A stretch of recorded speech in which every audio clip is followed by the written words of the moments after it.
ಆರ್ಥಿಕ ಸಮೀಕ್ಷೆ, ಕೇಂದ್ರ ಸರ್ಕಾರದ ಆರ್ಥಿಕ ಸಮೀಕ್ಷೆಯಲ್ಲಿ ಕೆಲವು ಪದಗಳನ್ನು ಹೊಸದಾಗಿ ಹೇಳಿರುವಂತದ್ದನ್ನು ನೋಡ್ತೀವಿ.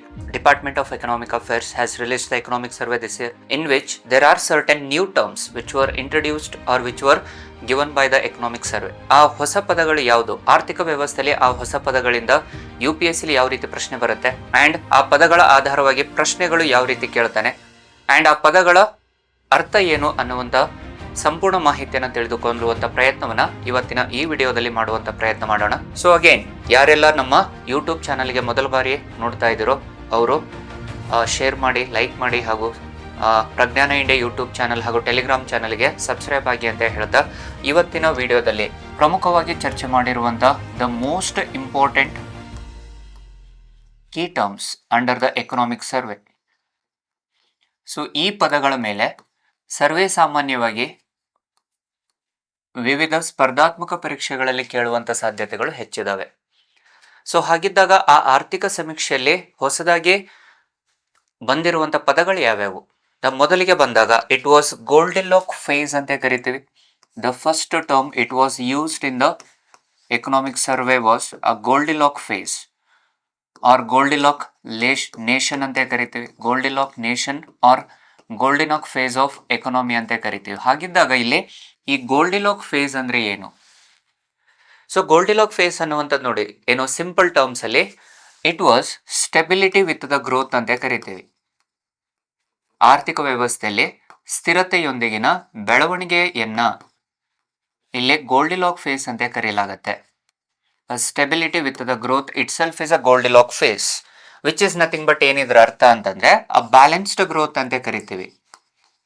ಸಮತೋಲಿತ ಬೆಳವಣಿಗೆಯನ್ನ ಇಲ್ಲಿ ಗೋಲ್ಡಿಲಾಕ್ ಫೇಸ್ ಅಂತ ಕರಿತೀವಿ. ಸೊ ಪ್ರಸ್ತುತ ಸಂದರ್ಭದಲ್ಲಿ ಜಾಗತಿಕ ಮಟ್ಟದಲ್ಲಿ ಗ್ಲೋಬಲ್ ಟೆನ್ಷನ್ಸ್ ಅನ್ನ ನೋಡ್ತೀವಿ, ಜಾಗತಿಕ ಟೆನ್ಷನ್ಸ್ ಗಳನ್ನ ನೋಡ್ತೀವಿ, ಸಮಸ್ಯೆಗಳನ್ನ ನೋಡ್ತೀವಿ. AI ಇಂಪ್ಯಾಕ್ಟ್ ಆಗಿರಬಹುದು, ಅಥವಾ ದೇಶಗಳ ನಡುವಿನ ಯುದ್ಧಗಳಾಗಿರಬಹುದು, ಅಥವಾ ಆಯಿಲ್ ಶಾಕ್ಸ್ ಆಗಿರಬಹುದು. ಸೊ ಈ ರೀತಿಯಲ್ಲಿ ಸಾರ್ವಭೌಮತ್ವದ ಪ್ರಶ್ನೆ ಆಗಿರಬಹುದು. ಸೊ ಈ ರೀತಿಯಲ್ಲಿ ಜಾಗತಿಕ ಮಟ್ಟದಲ್ಲಿ ಕೆಲವು ಸಮಸ್ಯೆಗಳನ್ನ ಎದುರಿಸ್ತಾ ಇರುವಂತ ಈ ವ್ಯವಸ್ಥೆಯಲ್ಲಿ ಭಾರತ ದೇಶ ಸಮತೋಲಿತ ಬೆಳವಣಿಗೆ ದರವನ್ನು ಹೊಂದಿದೆ ಅಂತೇಳಿ ಹೇಳ್ತಾ ಇದೆ. ಸೊ ಈ ಒಂದು ನಿರ್ದಿಷ್ಟ ದೇಶ ಮೀನ್ಸ್ ಎಸ್ಪೆಷಲಿ ನಮ್ಮ ದೇಶಕ್ಕೆ ಅನುಸಾರವಾಗಿ ನೋಡಿದಾಗ the India is having the balanced growth ಅಂತ ಹೇಳ್ತಾ ಇದೆ. ಭಾರತ ದೇಶವು ಪ್ರಸ್ತುತ ಜಾಗತಿಕ ಆರ್ಥಿಕ ಮಟ್ಟದಲ್ಲಿ ಸರಿಸುಮಾರು 6.8%ದಿಂದ 7.2%ವರೆಗಿನ ಬೆಳವಣಿಗೆ ದರವನ್ನು ಹೊಂದಿದೆ. ಸೊ ಜಾಗತಿಕ ಮಟ್ಟದಲ್ಲಿ ವಿವಿಧ ಸಮಸ್ಯೆಗಳನ್ನು ಹೊಂದಿದ್ದರೂ ಸಹ ಭಾರತ ದೇಶದ ಆರ್ಥಿಕ ಬೆಳವಣಿಗೆ ಅಂತ ಬಂದಾಗ 6.8 to 7.2% is the annual growth rate of India. So this itself is known as the balanced growth of country ಅಂತ ನೋಡ್ತೀವಿ. ಸೊ ಇದರ ಅರ್ಥ ಏನು? ಯೂಶಲಿ ದ ಗ್ರೋತ್ ರೇಟ್, ದೇಶದ ಬೆಳವಣಿಗೆ ದರ 6.8ರಿಂದ 7.2%ದೊಂದಿಗೆ with respect to the national income ಅಂತ ಬಂದು ಬ್ಯಾಲೆನ್ಸ್ಡ್ ಗ್ರೋತ್ ಅಂತ ಯಾಕೆ ಹೇಳ್ತಾ ಇದೀವಿ ನಾವು ಅಂದ್ರೆ it is because of again the national income. So Bharat ದೇಶ ಪ್ರಸ್ತುತ ಸಂದರ್ಭದಲ್ಲಿ 4ನೇ ಅತಿ ದೊಡ್ಡ ರಾಷ್ಟ್ರವಾಗಿ ಬೆಳೆದಿರುವಂತದನ್ನು ನೋಡ್ತೇವೆ. India is the 4th largest economy in the world in terms of the GDP, having the income of around $4.18 trillion economy, and by the year 2027, by the end of 2027, India will be the 3rd largest economy in the world ಅಂತೇಳಿ ಹೇಳ್ತಾ ಇದೆ. So ಅದರ ಅರ್ಥ ಏನು? ಬೆಳವಣಿಗೆ ದರ ಹೆಚ್ಚಾಗಿದೆ ಅಂತೇಳಿ ಅರ್ಥ. Which is also controlling the physical deficits. ವಿತ್ತೀಯ ಕೊರತೆ ಅಥವಾ ಕೋಶೀಯ ಕೊರತೆಯ ಮಟ್ಟವು ಇಟ್ ವಾಸ್ ನೌ 4.4% ಇದೆ, and it will be reduce to 4.3% by the end of this year ಅಂತ ಹೇಳ್ತಾ ಇದೆ. The 4.3% of GDP. ಸೊ 4.4% ಇದೆ, ಅದನ್ನ GDPಯ 4.3%ಕ್ಕೆ ಇಳಿಸುವಂತ ಪ್ರಯತ್ನವನ್ನ ಸರ್ಕಾರ ಮಾಡ್ತಾ ಇದೆ. It is the physical deficits, total expenditure will be declined in comparison with the total receipts. ಇದರ ಜೊತೆಯಲ್ಲಿ it is also having the stable inflation rate. Bharat ದೇಶದಲ್ಲಿ ಹಣದುಬ್ಬರದ ದರವೂ ಸಹ ಸ್ಥಿರವಾಗಿರುವಂತದ್ದನ್ನು ನೋಡ್ತೀವಿ. Which is having almost 1.7% of the inflation. ಇತರೆ ಯಾವುದೇ ದೇಶದಲ್ಲಿಯೂ ಸಹ ಇಷ್ಟು ಪ್ರಮಾಣದ ಸ್ಥಿರಾತ್ಮಕ ಬೆಳವಣಿಗೆ ದರವನ್ನು ಹೊಂದಿಲ್ಲ. ಅದಕ್ಕೋಸ್ಕರವಾಗಿ ಭಾರತ ದೇಶವನ್ನು ಗೋಲ್ಡಿಲಾಕ್ ಫೇಸ್ ಅಂತ ಕರಿತೀವಿ. Not only that, which is nothing but the stable inflation rate ಇದೆ. ಅದೇ ರೀತಿಯಲ್ಲಿ ಭಾರತ ದೇಶದಲ್ಲಿ ಪ್ರಸ್ತುತ ಸಂದರ್ಭದಲ್ಲಿ it was also increasing the foreign direct investments, ವಿದೇಶಿ ನೇರ ಹೂಡಿಕೆಯ ಪ್ರಮಾಣ ಇದರಿಂದ ಹೆಚ್ಚಾಗುವಂಥದ್ದನ್ನು ನೋಡ್ತೇವೆ, which is almost 711 billion dollars ಅಂತ ಕರಿತೀವಿ. ಭಾರತ ದೇಶದಲ್ಲಿ ಪ್ರಸ್ತುತ $711 ಬಿಲಿಯನ್ ಫಾರಿನ್ ಡೈರೆಕ್ಟ್ ಇನ್ವೆಸ್ಟ್ಮೆಂಟ್ ಅನ್ನು ನೋಡ್ತೇವೆ, ವಿದೇಶಿ ನೇರ ಹೂಡಿಕೆಗಳನ್ನ ನೋಡ್ತೇವೆ. ಸೊ ಅಂದ್ರೆ ಭಾರತ ದೇಶದಲ್ಲಿ ಬೇಡಿಕೆ ಇದೆ, ಬೆಳವಣಿಗೆ ಇದೆ, ಒಳ್ಳೆಯ ಆರ್ಥಿಕ ವ್ಯವಸ್ಥೆ ಇದೆ. ಇವೆಲ್ಲ ಕಾರಣದಿಂದ ಏನಾಗುತ್ತೆ, ಏನು ಭಾರತ ದೇಶವನ್ನ ಸ್ಟೇಬಲ್ ಎಕನಾಮಿ ಅಂತ ಕರಿತಾ ಇದೆ. The Indian economy has the balanced growth rate with all this ಏನು ಕೀ ಪಾಯಿಂಟ್ಸ್. ಸೊ ಇದರಿಂದಾಗಿನೇ ಭಾರತ ದೇಶ ಒಂದು ಸಮತೋಲಿತ ಅಭಿವೃದ್ಧಿ ಮತ್ತು ಬೆಳವಣಿಗೆಯನ್ನು ಹೊಂದುತ್ತಿರುವಂತಹ ರಾಷ್ಟ್ರ ಅಂತ ನೋಡ್ತೇವೆ. ಸೊ ಅದಕ್ಕೋಸ್ಕರವಾಗಿ ಭಾರತ ದೇಶವನ್ನ ಗೋಲ್ಡಿಲಾಕ್ ಫೇಸ್ ಆರ್ ಗೋಲ್ಡಿಲಾಕ್ ನೇಷನ್ ಅಂತ ಹೇಳುವಂತ ಪ್ರಯತ್ನವನ್ನ ಎಕನಾಮಿಕ್ ಸರ್ವೆಯಲ್ಲಿ ಮಾಡಿದೆ. So this was the first key term which is very important for the various competitive exams. Second one which used a growth paradox. Bharat ದೇಶದಲ್ಲಿ ಇಷ್ಟು ಪ್ರಮಾಣದ ಬೆಳವಣಿಗೆಯನ್ನು ಹೊಂದಿದ್ದರೂ ಸಹ it was also using the term paradox. Growth paradox ಅನ್ನುವಂಥ ಪದವನ್ನು ಬಳಕೆ ಮಾಡಿದೆ. ಅಂಡ್ ಯೂಶಲಿ ಗ್ರೋತ್ ಪ್ಯಾರಾಡಾಕ್ಸ್ ಅನ್ನುವಂಥದ್ದು ಭಾರತದಲ್ಲಿ 1991 ನಿಂದ ಹಿಡಿದು 2010 ವರೆಗೆ ಇತ್ತು. It was started from 1991 to 2010 which is also bean called as paradigm shift ಅಂತಾನು ಹೇಳ್ತಾ ಇದ್ವಿ ನಾವು. ಆ ಸಂದರ್ಭದಲ್ಲಿ it is a paradigm shift ಅಂತಾನು ಹೇಳ್ತಾ ಇದ್ವಿ. ಯೂಶಲಿ ಏನಾಗ್ತಾ ಇತ್ತು, ಇನ್ಫ್ಲೋ ಆಫ್ ದ ಇನ್ವೆಸ್ಟ್ಮೆಂಟ್ಸ್ ಏನಾಗ್ತಾ ಇತ್ತು, ಭಾರತ ದೇಶದೊಳಗಡೆ ಹೂಡಿಕೆಯ ಮಟ್ಟ ಹೆಚ್ಚಾಗ್ತಾ ಇತ್ತು. But whereas it was having the problems with respect to unemployment. ಹೂಡಿಕೆಯ ಮಟ್ಟ ಹೆಚ್ಚಾಗ್ತಾ ಇತ್ತು, ಆದರೆ ಆ ಹೂಡಿಕೆಯ ಮಟ್ಟದಿಂದ ನಿರುದ್ಯೋಗದ ಪ್ರಮಾಣವೂ ಸಹ ಏನಾಗ್ತಾ ಇತ್ತು, ಹೆಚ್ಚಳವಾಗ್ತಾ ಇತ್ತು. Inflow investments in to the country was healthy, it was one of the highest ಅಂತಾನು ನೋಡ್ತಾ ಇದ್ವಿ. ಈಗಲೂ ಸಹ ಇದೇ ಪರಿಸ್ಥಿತಿಯಲ್ಲಿದೆ. $711 ಬಿಲಿಯನ್ ವಿದೇಶಿ ನೇರ ಹೂಡಿಕೆಯನ್ನು ಹೊಂದಿರುವ ಕಾರಣದಿಂದ ಭಾರತ ದೇಶದಲ್ಲಿ ಹೂಡಿಕೆಯ ಮಟ್ಟ, ವಿದೇಶಿ ಹೂಡಿಕೆಗಳು ಹೆಚ್ಚಾಗ್ತಾ ಇದ್ದಾವೆ. ಆದರೆ ಇಲ್ಲಿ ಅನ್ಎಂಪ್ಲಾಯ್ಮೆಂಟ್ ಹೆಚ್ಚಾಗ್ತಾ ಇದೆ, ನಿರುದ್ಯೋಗದ ಸಮಸ್ಯೆಗಳು ಹೆಚ್ಚಾಗ್ತಿದಾವೆ. ಬಿಕಾಸ್ ಆಫ್ ಏನೋ ಸ್ಕಿಲ್ಸ್ ಅಂತ ನೋಡ್ತೀವಿ. Why India is losing with the employment opportunities ಅಂತ ಬಂದಾಗ it is due to the lack of skills. ಕೌಶಲ್ಯದ ಮಟ್ಟ ಕಡಿಮೆ ಇರುವ ಕಾರಣದಿಂದ ಯುವ ಜನತೆಯಲ್ಲಿ ನಿರುದ್ಯೋಗದ ಪ್ರಮಾಣ ಹೆಚ್ಚಾಗ್ತಾ ಇದೆ. ಸೊ ಇದನ್ನೇ ನಾವು ಹೇಳ್ತೀವಿ, ಅಂದ್ರೆ ಇನ್ಫ್ಲೋ ಹೆಚ್ಚಾಗ್ತಾ ಇದೆ ಮೀನ್ಸ್ ಎಂಟ್ರಿ ಈಸ್ ವೇರಿ. ಯಾಕಂದ್ರೆ ಭಾರತ ದೇಶದಲ್ಲಿ ಏನೋ ಬೇಡಿಕೆಗಳು ಹೆಚ್ಚಾಗ್ತಿದಾವೆ, ಭಾರತ ದೇಶದ ಬೆಳವಣಿಗೆ ಹೆಚ್ಚಿದೆ, ರಾಷ್ಟ್ರೀಯ ಆದಾಯ ಹೆಚ್ಚಿದೆ, ಡೆಫಿಸಿಟ್ಸ್ಗಳು ಕಡಿಮೆ ಮೀನ್ಸ್ ಕೊರತೆಗಳು ಕಡಿಮೆ ಆಗ್ತಿದಾವೆ, ಹಣದುಬ್ಬರದ ಮಟ್ಟ ಸ್ಥಿರವಾಗಿದೆ. ಸೊ ಹಣದುಬ್ಬರ ಆಲ್ರೆಡಿ ಇಲ್ಲಿ ಹೇಳಿದ್ದೀವಲ್ವಾ ನಾವು, ಇಟ್ ವಾಸ್ ಆಲ್ಮೋಸ್ಟ್ 1.7% ಅಂತ ನೋಡ್ತೀವಿ, which is almost stable inflation rate ಅನ್ನು ಹೊಂದಿರುವಂತದ್ದನ್ನು ಕಾಣ್ತೀವಿ.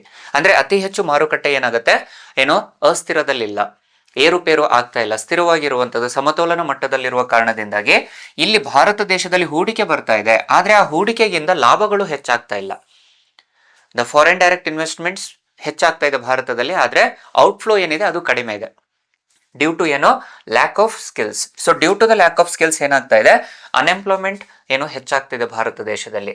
ಸೊ ಇದನ್ನೇ ನಾವು ಗ್ರೋತ್ ಪ್ಯಾರಾಡಾಕ್ಸ್ ಅಂತ ಕರಿತೀವಿ. ಅಂದ್ರೆ which is nothing but entry easy ಆಗುತ್ತೆ, but exit was very difficult. Entry was very easy, ಇನ್ವೆಸ್ಟ್ಮೆಂಟ್ಗೆ ಎಂಟ್ರಿ ವೆರಿ ಈಸಿ ಇದೆ, but exit was very difficult.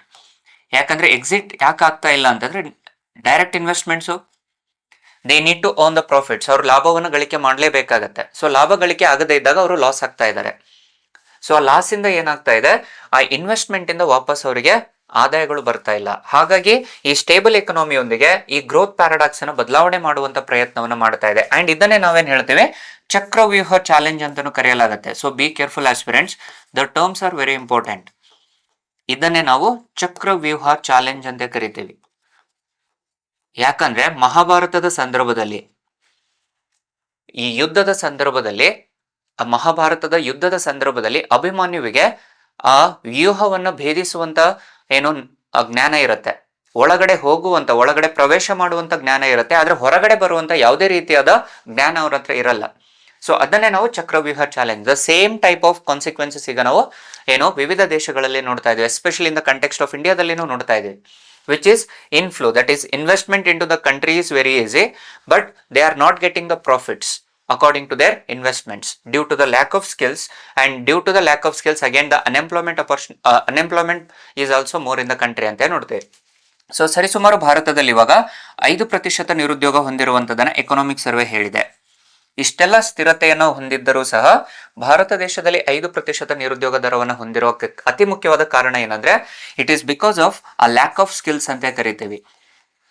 ಯುವ ಜನತೆಯಲ್ಲಿ ಆ ಕೌಶಲ್ಯ ಮಟ್ಟ ಕಡಿಮೆ ಇರುವ ಕಾರಣದಿಂದಾಗಿ they are unable to grab the opportunities in the private sector. ಯಾಕಂದ್ರೆ ಪ್ರೈವೇಟ್ ಸೆಕ್ಟರ್ ಯೂಶಲಿ ಹೇಗೆ ಕಾರ್ಯನಿರ್ವಹಿಸುತ್ತೆ ಅಂದ್ರೆ ಸ್ಕಿಲ್ ಗಳಿಗೆ ಅನುಸಾರವಾಗಿ ಅಪ್ಡೇಟಿಂಗ್ ದ ಸ್ಕಿಲ್ಸ್ ಅಂತ ನೋಡ್ತೀವಿ, ಅವ್ರ ಅಪ್ಗ್ರೇಡೇಷನ್ ಆಫ್ ದ ಸ್ಕಿಲ್ಸ್ ಇಂದ ಅದು ಕಾರ್ಯನಿರ್ವಹಿಸುತ್ತೆ. ಆದ್ರೆ ಆ ರೀತಿ ಭಾರತದ ಯುವ ಜನತೆಯಲ್ಲಿ ಆ ಕೌಶಲ್ಯದ ಮಟ್ಟ ಕೊರತೆ ಇರುವ ಕಾರಣದಿಂದಾಗಿನೇ ಈಗ ಕೇಂದ್ರ ಸರ್ಕಾರ ಬಜೆಟ್ ಅಲ್ಲಿನೂ ಎಂಟರ್ಪ್ರಿನರಲ್ ಪಾಲಿಸೀಸ್ಗೆ ಹೆಚ್ಚಿನ ಪ್ರಾಧಾನ್ಯತೆಯನ್ನು ಕೊಡ್ತಾ ಇದೆ, which is nothing but skill ಡೆವಲಪ್ಮೆಂಟ್ಸ್ಗೆ ಹೆಚ್ಚಿನ ಪ್ರಾಧಾನ್ಯತೆಯನ್ನು ಕೊಡುವಂತ ಪ್ರಯತ್ನವನ್ನು ಮಾಡ್ತಾ ಇದೆ. ಸೊ ಆ ಪದ ಇಲ್ಲಿ ಬಳಕೆಯಾಗಿರುವ ಕಾರಣದಿಂದ that is also very important.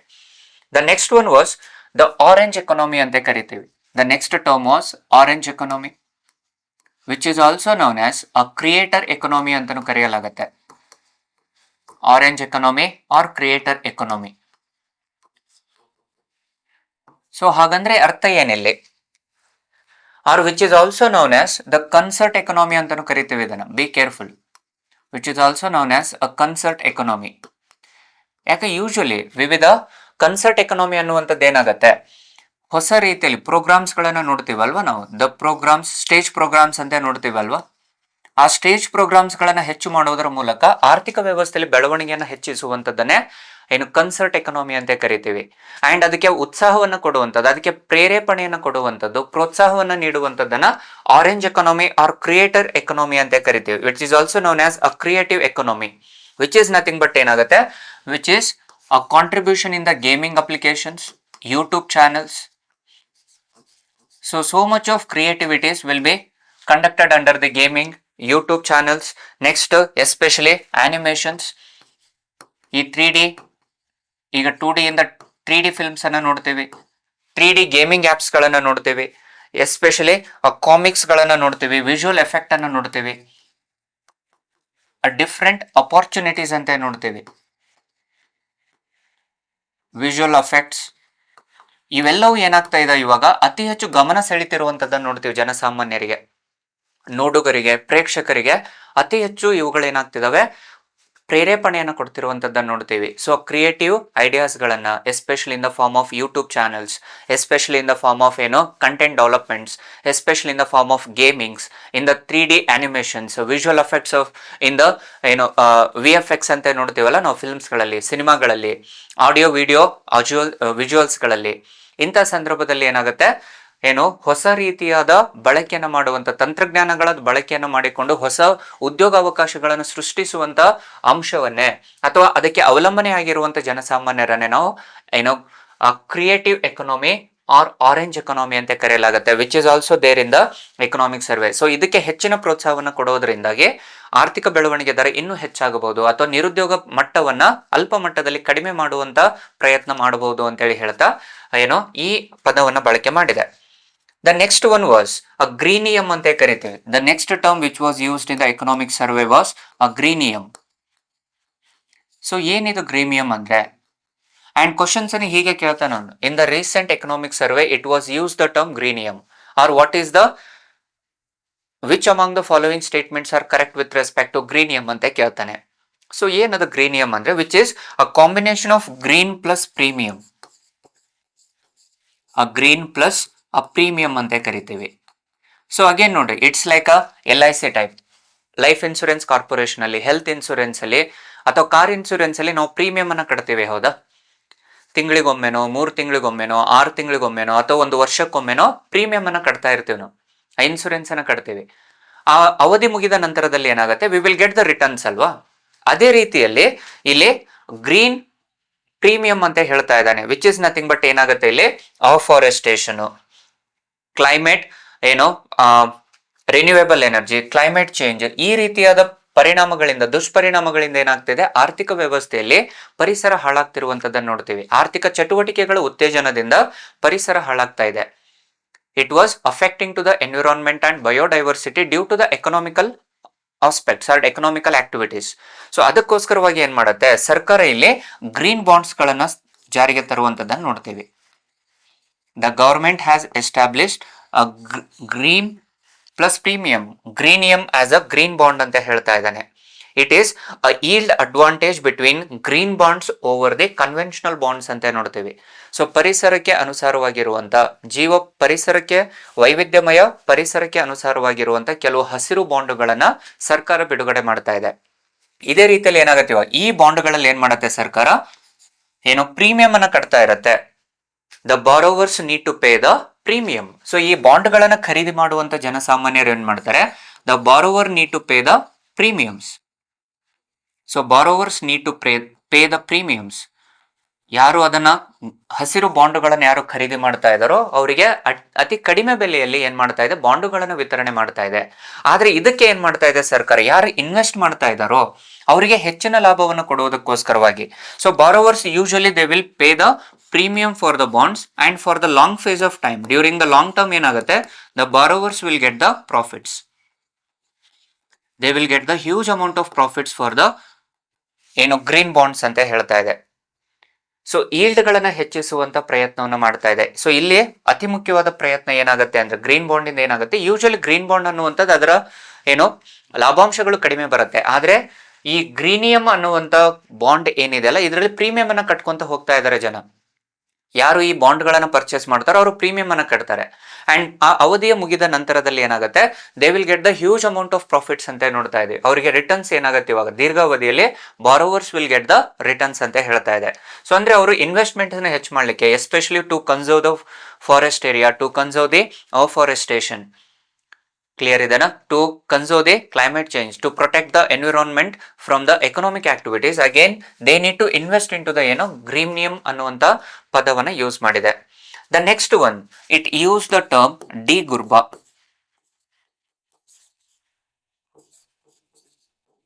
This was the term again used by the Economic Survey.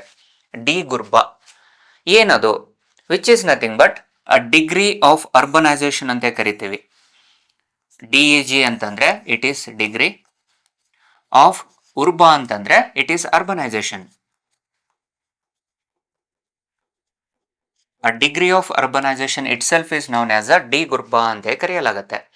So usually ನಾವು ಜನಗಣತಿ ಅಂತ ನೋಡಿದಾಗ, ಆ ಸೆನ್ಸಸ್ ಅಂತ ಬಂದಾಗ, ಅಕಾರ್ಡಿಂಗ್ ಟು ದ 2011 ಸೆನ್ಸಸ್ ಏನ್ ನೋಡ್ತೀವಿ ನಾವು, ಡಿಗ್ರಿ ಆಫ್ ಅರ್ಬನೈಸೇಷನ್ ಅನ್ನುವಂಥದ್ದು it is the proportionate of population who are living in the urban areas. ಯಾವುದೇ ಒಂದು ನಿರ್ದಿಷ್ಟ ಪ್ರದೇಶವನ್ನು ನಾವು ನಗರೀಕರಣ ಪ್ರದೇಶ ಅಂತ ಹೇಳಬೇಕು ಅಂತಂದ್ರೆ, ಅಕಾರ್ಡಿಂಗ್ ಟು 2011 ಸೆನ್ಸಸ್ ಪ್ರಕಾರ ಏನ್ ನೋಡ್ತೀವಿ ನಾವು, ದೇರ್ ಆರ್ 3 ಕಂಡೀಷನ್ಸ್ ಅಲ್ವಾ. The first one is more than 70% of the population. More than 70% of population has to work in non-agricultural activities. ಕೃಷಿಯೇತರ ಚಟುವಟಿಕೆಗಳಲ್ಲಿ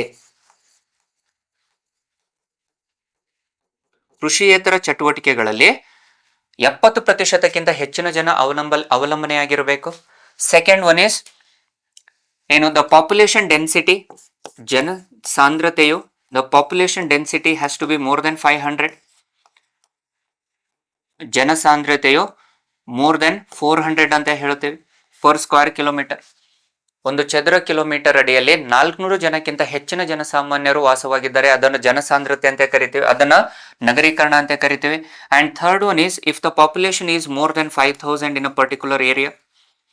more than 5,000 population in a particular area.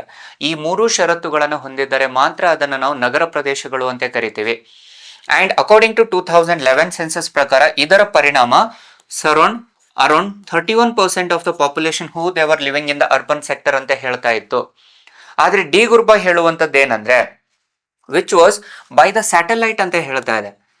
The reports on the basis of the satellite ಅಂತ ಬಂದಾಗ, ಆ satellite ರಿಪೋರ್ಟ್ಗಳ ಪ್ರಕಾರ ನೋಡುವಂತದ್ದಾದ್ರೆ, where in the year 2015 itself the degree of urban population was around 61% ಇತ್ತು ಅಂತ ಹೇಳ್ತಾ ಇದೆ. ಹೋಪ್ ಇದು ಅರ್ಥ ಆಗ್ತಿದೆ ಅಂತ ಅನ್ಕೊಳ್ತೀನಿ ನಾನು. ಡಿಗ್ರಿ ಆಫ್ ಅರ್ಬನೈಸೇಷನ್ ಅನ್ನುವಂಥದ್ದು ನಿರ್ದಿಷ್ಟ ನಗರ ಪ್ರದೇಶಗಳಲ್ಲಿ ವಾಸವಾಗಿರುವಂತ ಜನಸಾಮಾನ್ಯರ ಸಂಖ್ಯೆಯನ್ನ ಹೇಳ್ತಾ ಇದೆ. ಇದು 2015ರಲ್ಲಿನೇ ಅರ್ಬನ್ ಸೆಕ್ಟರ್ ಅಲ್ಲಿ ವಾಸವಾಗಿರುವಂತ ಜನಸಂಖ್ಯೆ ಸ್ಯಾಟಲೈಟ್ ಗಳ ಮೂಲಕ ನೋಡುವಂತದ್ದಾದ್ರೆ, ಅದರ ವರದಿಯನ್ನ ನೋಡುವಂತದ್ದಾದ್ರೆ 61% ಜನಸಂಖ್ಯೆ 2015ರಲ್ಲಿ ಅರ್ಬನ್ ಸೆಕ್ಟರ್ ಅಲ್ಲಿ ಬದುಕಿರುವಂತದ್ದನ್ನ, ಅರ್ಬನ್ ಸೆಕ್ಟರ್ ಅಲ್ಲಿ ವಾಸವಾಗಿರುವಂತದ್ದನ್ನ ಹೇಳ್ತಾ ಇದೆ. It is the category of urban population who are living in the urban areas. And ಈ ರಿಪೋರ್ಟ್ ಅನ್ನು ಕೊಟ್ಟಿದ್ದು ಯಾವುದು? It was by the United nation D'Sa ಅಂತ ಕರಿತೀವಿ. This was a report given by UN D'Sa, United Nations department of economic and social affairs ಅಂತ ನೋಡ್ತೀವಿ. The UNDESA ಅಂತ ಅನ್ನುವಂಥದ್ದು United Nations department of economic and social affairs ವರದಿಯ ಪ್ರಕಾರವಾಗಿ satellite communication ಮುಖಾಂತರ, ಸ್ಯಾಟಲೈಟ್ಗಳ ಮೂಲಕ ನೋಡುವಂಥದ್ದಾದ್ರೆ ನಗರ ಪ್ರದೇಶಗಳಲ್ಲಿ ವಾಸವಾಗಿರುವಂತಹ ಜನಸಾಮಾನ್ಯರ ಸಂಖ್ಯೆ ಭಾರತದಲ್ಲಿ ಸರಿಸುಮಾರು 61% ಇದೆ ಅಂತ ಹೇಳ್ತಾ ಇದೆ.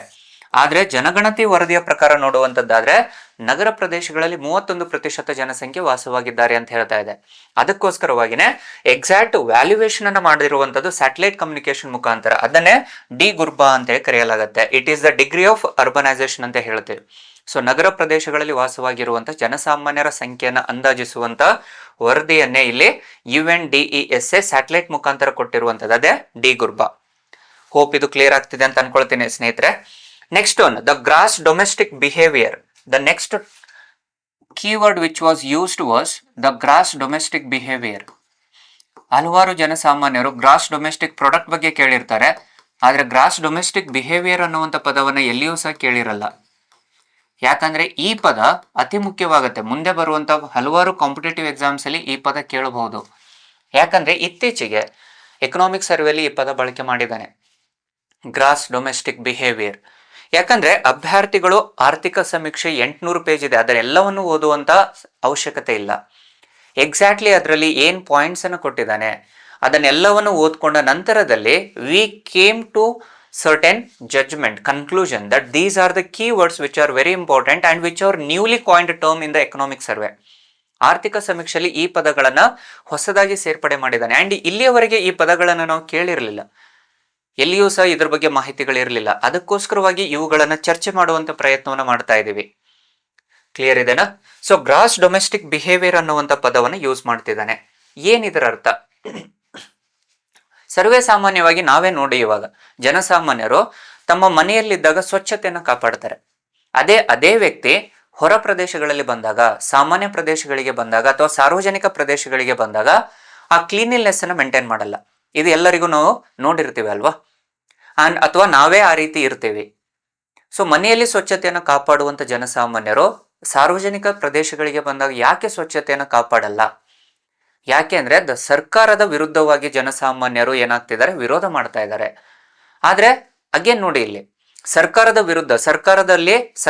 ವಿರುದ್ಧ ಯಾವುದೇ ನಂಬಿಕೆ ವಿಶ್ವಾಸ ಇಲ್ಲದೆ ಇರುವ ಕಾರಣಕ್ಕಾಗಿ ಆ ಸಿಟ್ಟನ್ನ ಏನ್ ಮಾಡತ್ತೆ ಅವರು ಈ ರೀತಿಯಲ್ಲಿ ಹೊರ ಹಾಕುವಂಥದ್ದು, ತಮ್ಮ ಕೋಪವನ್ನ ಸಾರ್ವಜನಿಕ ಸ್ಥಳಗಳಲ್ಲಿ ಈ ರೀತಿ ತೋರಿಸಿಕೊಳ್ಳುವಂಥದ್ದನ್ನೇ ಗ್ರಾಸ್ ಡೊಮೆಸ್ಟಿಕ್ ಬಿಹೇವಿಯರ್ ಅಂತ ಕರಿತೀವಿ.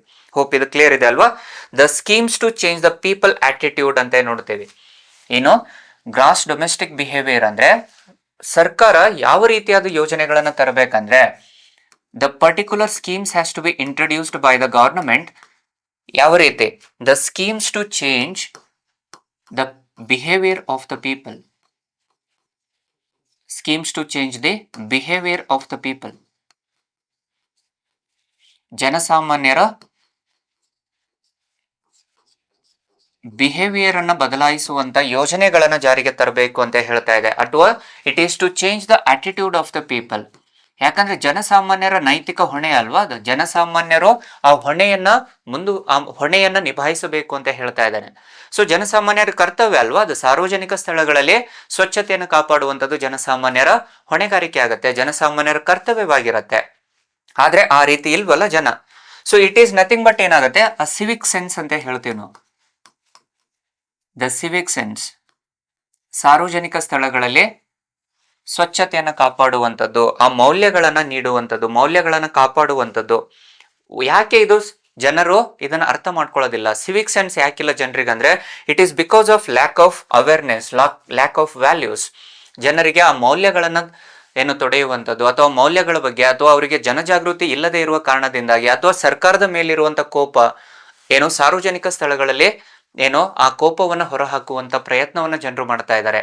ಸೊ ಅದು ಲ್ಯಾಕ್ ಆಫ್ ಸಿವಿಕ್ ಸೆನ್ಸ್ ಅನ್ನುವಂಥದ್ದನ್ನೇ ಇಲ್ಲಿ ನಾವು ಏನು ದ ಗ್ರಾಸ್ ಡೊಮೆಸ್ಟಿಕ್ ಬಿಹೇವಿಯರ್ ಅಂತ ನೋಡ್ತೀವಿ. Why? Because the public they don't care in the public places or the common places ಅಂತ ನೋಡ್ತೀವಿ. They ignore the public places, especially the public doesn't have the trust on government. ಯಾಕಂದ್ರೆ ಜನಸಾಮಾನ್ಯರ expectations ಜಾಸ್ತಿ ಇದಾವೆ. ಯಾವಾಗ ಜನಸಾಮಾನ್ಯರ ಅಗತ್ಯತೆಗಳನ್ನ ಅಥವಾ ಅವರ ಆಶಯಗಳನ್ನ ಆಕಾಂಕ್ಷೆಗಳನ್ನ ಸರ್ಕಾರ ಈಡೇರಿಸೋದಿಲ್ಲವೋ ಅಂತ ಸಂದರ್ಭದಲ್ಲಿ ಸಾರ್ವಜನಿಕ ಸ್ಥಳಗಳಲ್ಲಿ ಅವರ ಕೋಪವನ್ನು ತೋರಿಸುವಂತದ್ದನ್ನು ನೋಡ್ತೇವೆ. ಇದನ್ನೇ ನಾವು ದ ಗ್ರಾಸ್ ಡೊಮೆಸ್ಟಿಕ್ ಬಿಹೇವಿಯರ್ ಅಂತ ನೋಡ್ತೇವೆ. ಅಂದ್ರೆ ಜನಸಾಮಾನ್ಯರಲ್ಲಿ ಆ ಬದಲಾವಣೆಗಳನ್ನ ತರುವಂತ ಯೋಜನೆಗಳನ್ನ ಜಾರಿಗೆ ತರುವಂತ ಪ್ರಯತ್ನವನ್ನ ಸರ್ಕಾರ ಮಾಡಿದಾಗ ಮಾತ್ರ ಏನಾಗುತ್ತೆ, ಏನೋ ಸಮಾಜ ಉತ್ತುಂಗ ರೀತಿಯಲ್ಲಿ ಬೆಳವಣಿಗೆ ಮಾಡುವಂತದ್ದನ್ನು ನೋಡ್ತೀವಿ. ಅಂಡ್ ಇದಕ್ಕೆ ಬೇಕಾಗಿದ್ದೇನು, ಇದನ್ನ ಅಚೀವ್ ಮಾಡಬೇಕಂದ್ರೆ it needs the proper coordination and cooperation between public and individual. Coordination and cooperation between public and government. ಜನಸಾಮಾನ್ಯರು ಮತ್ತು ಸರ್ಕಾರದ ನಡುವೆ ಒಳ್ಳೆಯ ಸಹಕಾರವನ್ನು ಹೆಚ್ಚಿಸಬೇಕು ಅಂತ ಹೇಳ್ತಾನೆ. ಈ ಯೋಜನೆಗಳಿಂದ ಜನಸಾಮಾನ್ಯರಿಗೆ ಜಾಗೃತರನ್ನಾಗಿ ಮಾಡುವಂಥದ್ದು, ಹೊಣೆಗಾರರನ್ನಾಗಿ ಮಾಡುವಂಥದ್ದು, ಅವರ ಕರ್ತವ್ಯವನ್ನ ನಿಭಾಯಿಸುವಂತ ಏನು ಯೋಜನೆಗಳನ್ನ, ಅವರ ಏನು ನೈತಿಕ ಹೊಣೆಗಾರಿಕೆಯನ್ನು ಹೆಚ್ಚಿಸುವಂತ ಯೋಜನೆಗಳನ್ನ ತರುವಂತದ್ದನ್ನೇ ಗ್ರಾಸ್ ಡೊಮೆಸ್ಟಿಕ್ ಬಿಹೇವಿಯರ್ ಅಂತ ನೋಡ್ತೇವೆ. The next one is, the next keyword which was used was a digital diet. A digital diet ಅಂತ ಕರಿತೀವಿ. And this was the module which was borrowed from the Australia. ಆಸ್ಟ್ರೇಲಿಯಾದಲ್ಲಿ ಈ ಪದವನ್ನು ಬಳಕೆ ಮಾಡಲಾಗ್ತಾ ಇತ್ತು. ಅದೇ ಆಸ್ಟ್ರೇಲಿಯಾ ಮಾದರಿಯ ಪದ್ಧತಿಯನ್ನ ಭಾರತ ದೇಶ ಈಗ ಅಳವಡಿಸಿಕೊಳ್ಳುವಂತ ಪ್ರಯತ್ನವನ್ನ ಮಾಡ್ತಾ ಇದೆ. ಹಾಗಿದ್ದಾಗ ಏನಿದರ ಅರ್ಥ, it is to tackle the digital addiction ಅಂತ ನೋಡ್ತೀವಿ. It is to tackle the digital addictions among the minor people ಅಂತ ನೋಡ್ತೇವೆ. ಯಾಕಂದ್ರೆ ಜನಸಾಮಾನ್ಯರು ಎಸ್ಪೆಷಲಿ ಮಕ್ಕಳು ಅಂತ ಏನ್ ನೋಡ್ತೀವಿ ನಾವು, ಚಿಲ್ಡ್ರನ್ಸ್ ಏನು ಮೈನಾರ್ ಚಿಲ್ಡ್ರನ್ ಅಂತ ನೋಡ್ತೀವಿ, ಮೈನಾರ್ಸ್ ಅಂತ ಏನ್ ನೋಡ್ತೀವಲ್ಲ, below the age of 18 years, 18 ವರ್ಷದ ಒಳಪಟ್ಟ ಮಕ್ಕಳು ಏನಿದಾರೋ ಅವರು ಈ ಮೊಬೈಲ್ ಫೋನ್ಸ್ಗಳಿಗೆ, ಟಿವಿಗಳಿಗೆ ಅಡಿಕ್ಟ್ ಆಗಿರುವಂತದ್ದನ್ನು ನೋಡ್ತೀವಿ. ಎಸ್ಪೆಷಲಿ ಮೊಬೈಲ್ ಫೋನ್ಸ್, ಅದರಲ್ಲಿನೂ ಸೋಷಿಯಲ್ ಮೀಡಿಯಾ, ಗೇಮಿಂಗ್ಗಳಿಗೆ ಅಡಿಕ್ಟ್ ಆಗಿರುವಂತದ್ದನ್ನು ನೋಡ್ತೀವಿ. ಅಂಡ್ ಇತ್ತೀಚೆಗೂ ನಾವು ನೋಡಿರ್ಬೋದು ನ್ಯೂಸ್ ಪೇಪರ್ ಅಲ್ಲಿ, ಈ ಆನ್ಲೈನ್ ಗೇಮಿಂಗ್ಗಳ ಮುಖಾಂತರ ಹಲವಾರು ಮೈನಾರ್ ಚಿಲ್ಡ್ರನ್ಸ್ಗಳು ಸೂಸೈಡ್ ಮಾಡ್ಕೊಂಡಿರುವಂತದ್ದು ಹಲವಾರು ಬಾರಿ ಕೇಳ್ತಾ ಇರ್ತೀವಿ ನಾವು. ಅಥವಾ ಬ್ಯಾಂಕ್ ಖಾತೆಯಲ್ಲಿರುವಂತಹ ಹಣವನ್ನ ಗೇಮಿಂಗ್ ಆಪ್ಸ್ ದವ್ರು ಏನ್ ಮಾಡ್ತಾರೆ, ಈ ಮಕ್ಕಳು ಆಟ ಆಡ್ತಿರುವಂತ ಸಂದರ್ಭದಲ್ಲಿ ಮಾಲ್ವೇರ್ಸ್ ಅನ್ನ ಹಾಕಿ ಏನೋ ದುಡ್ಡನ್ನ ಹ್ಯಾಕ್ ಮಾಡುವಂಥದ್ದು, ಅಥವಾ ಆ ಗೇಮ್ ಅನ್ನ ಆಡ್ಲಿಕ್ಕೋಸ್ಕರವಾಗಿ ಅವರಿಗೆ ಹುರಿದುಂಬಿಸುವಂತ ಏನು ಕೆಲವು ಅಂಶಗಳನ್ನ ಅದರಲ್ಲಿ ಹೇರುವಂಥದ್ದು. ಈ ರೀತಿಯಲ್ಲಿ ಏನಾಗುತ್ತೆ, ಅಥವಾ ಗೇಮಿಂಗ್ ಆಡುವಂತ ಸಂದರ್ಭದಲ್ಲಿ ಸಡನ್ ಆಗಿ ಸ್ಟ್ರಕ್ ಆಗಿ ಅಲ್ಲಿ ಪರ್ಚೇಸ್ ಮಾಡ್ಲಿಕ್ಕೆ ಏನು ಮಾಲ್ವೇರ್ ಅನ್ನ ಮಾಲ್ವೇರ್ ಅನ್ನ ಹಾಕಿರುವಂಥದ್ದು. ಈ ರೀತಿ ಏನಾಗುತ್ತೆ, ಮಕ್ಕಳು ತಮ್ಮ ಆಲೋಚನಾ ಶಕ್ತಿಯನ್ನು ಕಳೆದುಕೊಳ್ತಿದ್ದಾರೆ, ಹೈಯರ್ ಏನೋ ಆ ಟೆಂಪರಮೆಂಟ್ ಅನ್ನು ಕಳ್ಕೊತಾ ಇದ್ದಾರೆ. ಸೊ ಆದ್ದರಿಂದಾಗಿ ಎಸ್ಪೆಷಲಿ ಮಕ್ಕಳಿಗೆ 18 ವರ್ಷದ ಒಳಗಿನ ಮಕ್ಕಳಿಗೆ ಸೋಷಿಯಲ್ ಮೀಡಿಯಾವನ್ನು ಬ್ಯಾನ್ ಮಾಡುವಂತ ಪ್ರಯತ್ನವನ್ನ ಇಲ್ಲಿ ಮಾಡ್ತಾ ಇದೆ. ಅಂಡ್ ಸರ್ಕಾರ ಇದು ಆಲ್ರೆಡಿ ಆಸ್ಟ್ರೇಲಿಯಾದಲ್ಲಿ ಬ್ಯಾನ್ ಆಗಿರುವ ಕಾರಣದಿಂದ ಆ ಮಕ್ಕಳ ಮಾನಸಿಕ ಆರೋಗ್ಯವನ್ನ ಕಾಪಾಡುವಂತ ಪ್ರಯತ್ನವನ್ನ ಇಲ್ಲಿ ಮಾಡ್ತಾ ಇದೆ. ಸೊ ಅದಕ್ಕೋಸ್ಕರ ರೀಸೆಂಟ್ ಸುಪ್ರೀಂ ಕೋರ್ಟ್ ಜಜ್ಮೆಂಟ್ ಅನ್ನು ಕಾಣಬಹುದು ನಾವು. The mental health is now under the article number 21 ಅಂತ ಹೇಳಿದೆ. ರೈಟ್ ಟು ಲೈಫ್ ಒಳಗಡೆ ಮೆಂಟಲ್ ಹೆಲ್ತ್ ಅನ್ನುವಂಥದ್ದನ್ನು ಸೇರಿಸಿದೆ. ಮಾನಸಿಕ ಆರೋಗ್ಯವನ್ನ ಕಾಪಾಡಿಕೊಳ್ಳುವಂಥದ್ದು ಅತಿ ಪ್ರಮುಖವಾಗಿರುವಂತ ಅಂಶ. ಅದು ಏನು ಮಕ್ಕಳ ಮೇಲೆ ಮಾನಸಿಕ ಒತ್ತಡವನ್ನ ಹೇರುವ ಹಾಗಿಲ್ಲ. ಅಂಡ್ ಮಾನಸಿಕ ಒತ್ತಡ ಹೆಚ್ಚಾಗುವಂತ ಕಾರಣ ಏನು ಅಂತಂದ್ರೆ ಈ ಗೇಮಿಂಗ್ ಆಪ್ಸ್ಗಳು, ಮೊಬೈಲ್ ಫೋನ್ಸ್ ಅಂತ ಕರಿತೀವಿ. ಅದಕ್ಕೋಸ್ಕರವಾಗಿನೇ ಆ ಗೇಮಿಂಗ್ ಡಿಸಾರ್ಡರ್ ಅನ್ನ ಅಥವಾ negative impact from the gaming ಅನ್ನುವಂಥದ್ದು ಏನಿದೆ, ಎಸ್ಪೆಷಲಿ ಮೈನಾರ್ಗೆ, ಅದನ್ನ ರದ್ದುಗೊಳಿಸಿರುವಂತ ಪ್ರಕರಣವನ್ನ ಅಥವಾ ಅದನ್ನ ಟ್ಯಾಕಲ್ ಮಾಡುವಂತ ಡಿಜಿಟಲ್ ಅಡಿಕ್ಷನ್ಸ್ ಅನ್ನ ತೊಡೆದು ಹಾಕುವಂತ ಪ್ರಯತ್ನ ಮಾಡುವಂತದ್ದೇ ಈ ಡಿಜಿಟಲ್ ಡಯಟ್ ಅಂತ ಕರಿತೀವಿ. ಐ ಹೋಪ್ ಇದು ಕ್ಲಿಯರ್ ಇದೆ ಅಂತ ಅನ್ಕೊಳ್ತೀನಿ. Next one, the next keyword which was used was social sycophancy. Social sycophancy ಅಂತ ಕರಿತೀವಿ. ಏನದು? The social sycophancy. Social sycophancy. So social sycophancy ಅಂತಂದ್ರೆ ಕೆಲವು ಜನಸಾಮಾನ್ಯರು ಇತ್ತೀಚಿನ ತಂತ್ರಜ್ಞಾನಗಳು ಬಂದಿರೋ ಕಾರಣದಿಂದ ಅಥವಾ AI ಟೂಲ್ಸ್ಗಳು, ಆರ್ಟಿಫಿಷಿಯಲ್ ಇಂಟೆಲಿಜೆನ್ಸ್ AI ಟೂಲ್ಸ್ಗಳು ಬಂದಿರೋ ಕಾರಣದಿಂದ ಜನಸಾಮಾನ್ಯರು ಏನ್ ಮಾಡ್ತಾ ಇದ್ದಾರೆ, ಸಂಪೂರ್ಣವಾಗಿ ಆ ಟೂಲ್ಸ್ಗಳನ್ನ ನಂಬಿದ್ದಾರೆ. The normal human being they will trust more on AI tools. ಅದರಿಂದ ಎಷ್ಟೋ ಜನ ಪ್ರಾಣವನ್ನು ಕಳೆದುಕೊಂಡಿರುವಂತದನ್ನು ಕಾಣ್ತೀವಲ್ವಾ ನಾವು. ಇತ್ತೀಚಿನ ವರದಿಯನ್ನು ನೋಡುವಂತದ್ದಾದ್ರೆ ಭಾರತದಲ್ಲಿನೇ ಒಬ್ಬ ವ್ಯಕ್ತಿ, ಯುವ ಜನತೆ, ಎಸ್ಪೆಷಲಿ ಒಬ್ಬ 20+ ಹರೆಯದ ವ್ಯಕ್ತಿ ಸೈಕೋಫೆನ್ಸಿ ಅನ್ನುವಂಥದ್ದು ಯಾವನು ಅಂತಂದ್ರೆ AI ಟೂಲ್ಸ್ಗಳಿಗೆ ಹೆಚ್ಚಿನ ಪ್ರಾಧಾನ್ಯತೆಯನ್ನು ಕೊಡುವಂಥದ್ದು. ಯಾವುದೋ ಒಂದು ಪೇನಿಂದ ಬಳಲ್ತಾ ಇರುವಂತ ಒಬ್ಬ ವ್ಯಕ್ತಿ ಅದನ್ನ ಹಾಕ್ತಾನೆ. ಈ ಪೇನಿಂದ ಹೊರಗಡೆ ಬರಬೇಕು ಅಂತಂದ್ರೆ ಏನ್ ಮಾಡ್ಬೇಕಂತ ಕೇಳಿದಾಗ AI ಟೂಲ್ಸ್ ಹೇಳತ್ತೆ ನೀವು ಸೂಸೈಡ್ ಮಾಡ್ಕೊಳ್ಳಿ ಅಂತೇಳಿ. ಅಂಡ್ ಆ ವ್ಯಕ್ತಿ ಅದೇ ರೀತಿಯಲ್ಲಿ ಮಾಡ್ತಾನೆ. ಇದು already happened in the Indian context. Suicide ಮಾಡ್ಕೊಂಡು ಸತ್ತೋಗ್ತಾನೆ. ಅಂದ್ರೆ ಅಷ್ಟು ಓವರ್ ಆಗಿ ಡಿಪೆಂಡೆಂಟ್ ಆಗಿರುವಂತದ್ದನ್ನು ನೋಡ್ತೀವಿ. The human beings are much more dependent on the AI tools. ಅದನ್ನೇ ಇಲ್ಲಿ ಸೈಕೋಫೆನ್ಸಿ ಅಂತ ಕರಿತೀವಿ. Individuals who are trusting more on, people who trust or believe more on AI tools. Believe more on AI tools. Artificial intelligence tools ಅನ್ನ ನೋಡ್ತೀವಿ. AI tools ಅನ್ನ ಬಳಕೆ ಮಾಡುವಂತ ತಪ್ಪಲ್ಲ, ಆದ್ರೆ ಯಾವ ಪ್ರಮಾಣದಲ್ಲಿ, ಹೇಗೆ, ಎಷ್ಟರ ಮಟ್ಟದಲ್ಲಿ ಬಳಕೆ ಮಾಡ್ಬೇಕನ್ನುವಂಥದ್ದನ್ನು ಗೊತ್ತಾಗಬೇಕು. ಅಂದ್ರೆ ಯೂಶುವಲಿ ಜನಸಾಮಾನ್ಯರು ಅಡಿಕ್ಟ್ ಆಗ್ಬಿಟ್ಟಿದ್ದಾರೆ. ಎಲ್ಲವೂ ಟೂಲ್ಸ್ ಕೊಡುತ್ತೆ ನಮಗೆ, ಏನ್ ಕೇಳಿದ್ರು ಇದು ಉತ್ತರವನ್ನ ನೀಡುತ್ತೆ ಅನ್ನುವಂಥ ಉದ್ದೇಶದಿಂದ ಜನಸಾಮಾನ್ಯರು ಸಣ್ಣ ಪುಟ್ಟ ವಿಷಯಗಳಿಗೂ AI ಟೂಲ್ಸ್ಗೆ ಕೇಳ್ತಾ ಇದ್ದಾರೆ. ಸೊ ಇಲ್ಲಿ ಜ್ವರ ಬಂದ್ರೆ ಏನ್ ಮಾಡ್ಬೇಕು, ಯಾವ ಟ್ಯಾಬ್ಲೆಟ್ಸ್ ಅನ್ನ ತಗೋಬೇಕು, ಅಥವಾ ಯಾವುದೋ ಹೆಡ್ಏಕ್ ಆದ್ರೆ ಏನ್ ಟ್ಯಾಬ್ಲೆಟ್ಸ್ ಅನ್ನ ತಗೋಬೇಕು, ಈ ರೀತಿಯಲ್ಲಿ ಏನ್ ಮಾಡ್ತಾ ಇದ್ದಾರೆ, ಟೂಲ್ಸ್ ಗಳನ್ನ ಯೂಸ್ ಮಾಡ್ಕೋತಾ ಇದ್ದಾರೆ. ಆದ್ರೆ ಟೂಲ್ಸ್ ಗಳು ಏನ್ ಹೇಳ್ತಾ ಇದಾವೋ ಅದನ್ನ ಸಂಪೂರ್ಣವಾಗಿ ನಂಬ್ತಾ ಇದ್ದಾರೆ ಜನ. They are completely believing on AI tools. So ಇದನ್ನೇ ನಾವೇನ್ ಹೇಳ್ತೀವಿ, ಸೋಷಿಯಲ್ ಸೈಕೋಫೆನ್ಸಿ ಅಂತ ಕರಿತೀವಿ. ಕನ್ವಿನ್ಸಿಂಗ್ ಪೀಪಲ್ ಟು ಟ್ರಸ್ಟ್ ಅಂತ ಹೇಳ್ತಾ ಇದ್ದಾನೆ. The tools will convince people to trust. The tools which were used ಅಲ್ವಾ, those tools will convince people to trust tools. Trust this AI tools. So ಇದನ್ನೇ ನಾವು social sycophancy ಅಂತ ಕರಿತೀವಿ.